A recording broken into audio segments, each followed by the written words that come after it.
എല്ലാവർക്കും എന്റെ സ്നേഹവന്ദനം അറിയിക്കുകയാണ്. ഞാൻ ശരിയാണ് എന്ന് വാക്കുകളിലൂടെയല്ല, മറിച്ച് അത് പ്രവൃത്തിയിലൂടെയാണ് പ്രകടമാകേണ്ടത്. കാരണം നമ്മൾ പുറമേ കാണുന്നത് പോലെയല്ല പല മനുഷ്യരും. നമ്മളെടുക്കുന്ന ചില നിലപാടുകൾ ദൈവത്തിന്റെ സന്നിധിയിൽ അത് ശരിയാണ് എന്ന് ബോധ്യപ്പെട്ടാൽ അത്തരം നിലപാടുകളിൽ നമ്മൾ ഉറച്ചു നിൽക്കണം. അത് ആരെയും തോൽപ്പിക്കാനല്ല, ആരും തോൽക്കാതിരിക്കാൻ വേണ്ടിയാണ്.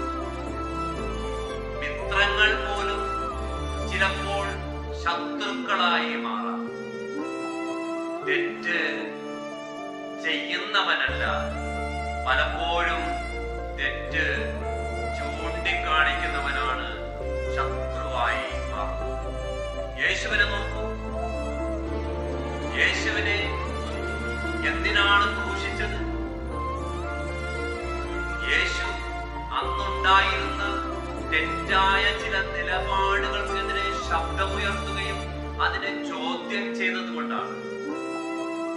ആലയത്തിൽ നടന്ന ലാഭക്കച്ചവടം നടത്തിയവരെ അടിച്ച് പുറത്താക്കിയത് കൊണ്ടാണ്. ന്യായപ്രമാണത്തെ തെറ്റായി പഠിപ്പിച്ചിരുന്നവരെ യേശു തിരുത്തിയത് കൊണ്ടാണ്. യേശുവിനെ ശത്രുവായി കണ്ട് യേശുവിനെ ക്രൂശിച്ചത്. പക്ഷെ അവിടെ കണ്ടത് അവസാനിച്ചില്ല. യേശു 3-ാം നാൾ ഉയർത്തെഴുന്നേറ്റു. അത് തന്നെയാണ് നമ്മുടെ പ്രതീക്ഷയും പ്രത്യാശയും ശക്തിയും എന്ന് പറയുന്നത്. ഈ ലോകം മുഴുവനും നിനക്കൊരു പക്ഷേ എതിരാവാം, എതിരായി നിൽക്കാം. തളർന്നു പോകരുത്.